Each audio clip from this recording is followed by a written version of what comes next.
Hello Whovians and welcome to my review of the fourth and final story of season 24 of Doctor Who. Thank God we are at the end of this fucking season. Dragonfire, starring Sylvester McCoy as the 7th Doctor. So, Dragonfire. This is the final story to feature Mel, played by Bonnie Langford, and I know a lot of people are very happy about that. I personally don't mind Mel. I'll talk about her exit in a bit, but this is also the introduction to Ace, the new companion, the very last companion of the classic series, I'll have you know. So anyway, the basic premise of this story is as follows. A trouble brews on space trading colony of Iceworld. The Doctor and Mel encounter their sometimes ally, Sabalom Glitz, and a new friend who goes by Ace. And that's the essential, basic rundown of this story. So Dragonfire. This is often hailed by many people as being the story that kind of makes this season worth watching. Not that they say it's perfect, but that they say it's the only good one in the season. Do I agree? Not really. I'm sorry. I really hate to be a downer, but I just didn't really like Dragonfire that much. What I will say is that it was an improvement over the first 3 stories. Easily the best of the season. I don't actually think this is a terrible story. I don't think that it's horrendously awful. It's just okay. Like, I just think it's okay. So, for me, I just didn't think the story was really up to much. I just didn't think there was much going on in the story. They're looking for these crystals or something, this treasure. It's like it's meant to be some kind of a treasure hunt on an ice world. The problem I have is it's just that it doesn't really ever get going for me. It just drags. The story, despite being 3 parts long, feels kind of tedious at times, which is really not the way it should be. I also think the creatures themselves, the dragons, well, they're not actually dragons. They look more like giant beetles, and I think if you're going to have a story called Dragonfire, I think it would have been better to design something that looks or resembles a dragon. It just doesn't really look right to me. Also, what I will say about the look of the story is that the look of the story is good. It is much better looking than all the first 3 stories of the season. The ice world looks good, and it does look at least less cheap than the previous stories, so I'll give it that. I like the aesthetics of the story, and for once, we have a pretty consistent tone. It actually takes itself seriously, which I appreciate, even though there are some ridiculous things in the story, but those are, you know, far and few between, much less than the previous stories. So they've managed to kind of sort out somewhat of a tone for this story. Sylvester McCoy, actually, I think is really good in this story. He's really improving as the Doctor. I think he's finding his feet now. Although there's one thing I do have to criticize about this story. There is a stupid moment where they have a literal cliffhanger ending to part 1. Literally, the Doctor just climbs down an ice wall and hangs off with his umbrella. And the reason for this is never explained. They're literally just to have a literal cliffhanger ending. It's so dumb. And then in the next part, Glitz manages to help the Doctor and get himself down to the bottom of the floor, and he helps the Doctor down. How does Glitz get down there? It's never explained. There are just some logistical things that really don't make sense here, and that's one of them. I think that's a really stupid moment. They should have just ended the first part with the reveal of the monster, because honestly, the whole ice cliff thing is just completely unnecessary. As for Bonnie Langford, this could actually be her best performance as Mel. I mean, this is her final performance. She spends a lot of time with Ace, the new companion, whose real name is actually Dorothy, but they call her Ace. Mel does scream a bit in this story. It's slightly annoying, but this is where Bonnie Langford, I think, really just came into her own. She really decided to go out with a bang, and even though her character is very poorly written, I still appreciate that Mel takes charge in this story. She really does get a lot done. Despite the screaming, she does get quite a lot done, and it is kind of sad when she leaves. I was surprised, actually, how moving her exit was. I appreciate the way the writers wrote her out, that it was actually quite sentimental. It wasn't just like, oh, no one likes you, we'll just get rid of you like this, like they did with Colin.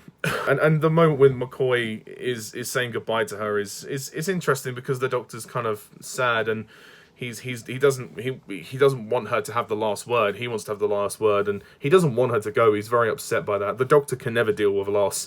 It's just one thing he has to always deal with, and he can never face it. Mel decides to stay on Nosferatu, And yeah, they have a nice goodbye. It's not the best exit for a companion ever, but it's decent enough. And for a character who is very unpopular among the fandom, I do appreciate that they did give her a nice exit. It's nice enough. The character of Ace, though, wow, Ace is great. Ace is Ace. Sophie Aldred in her first performance as Ace, pretty fantastic. She is a waitress in the cafe, and she just hates her life. She just really cannot stand her job, and she argues with the customer and gets fired. And then she joins the Doctor at the end to become the new companion. But she gets quite involved in the main adventure of this story. She's quite a tough cookie. She's very spunky. She doesn't take any crap. She doesn't scream like Mel does. So immediately, they're almost like the two polar opposites. Although, that being said, Mel and Ace seem to work very well together, which I think is kind of interesting. And I love the look of Ace when she wears the leather jacket and the red tights, and she's got her hair tied up like that. She is still a girl, but she's a bit of a sort of a tough cookie. Like I said, she's quite spunky, and she can fend for herself, which I appreciate. Because we've had too many screaming companions in the in the classic series, so it's nice to have someone who's a bit tougher.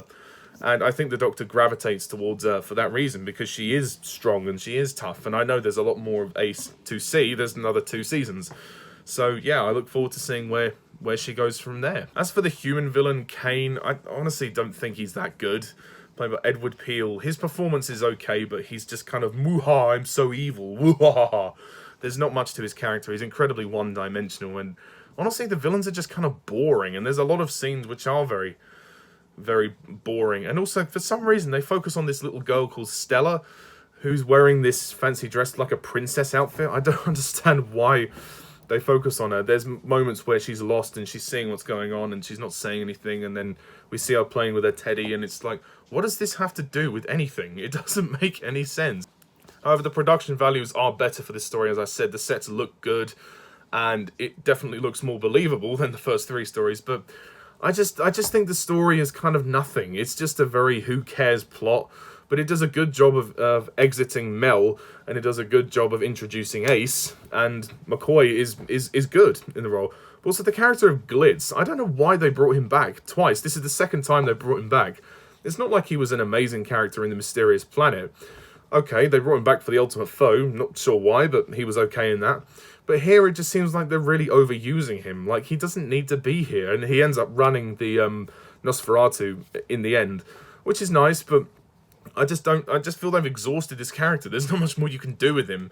When they approach him in the beginning, he kind of coerces them into the adventures, which is okay. He's there as a plot device, but to me, his other than that, his inclusion is pointless to the story. Thankfully, the soundtrack is a lot better as well. The music in this story is a lot better. But I can't deny the creatures do look very silly, and the story is just a nothing who cares story. And I don't think it's the saving grace of the season, as some people say it is, but it's certainly not terrible, and it is an improvement over the past 3 stories at least. It's just okay. So for me, I'm going to score Dragonfire. I'm going to have to give it a 5 out of 10.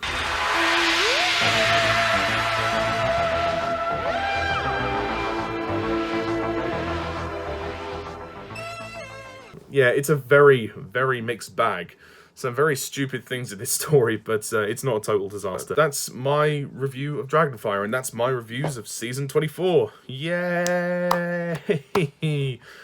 Oh my god, this has been a very difficult season to get through, but I'll talk about that in a sec. Before I go on to that, I would like to just do my mini ranking. As I do at the end of each season, I rank all the stories in order of personal preference. Again, this is just my own subjective list. I'm not saying this is how you should do it. This is my own personal opinion, and it's simply that. If we disagree, that's fine.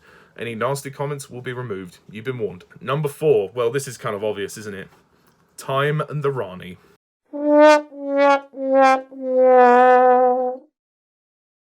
Don't be surprised about that. Number 3. Delta and the Bannerman.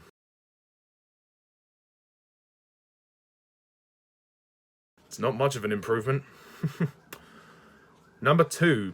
Paradise Towers. And of course, number 1 is Dragonfire.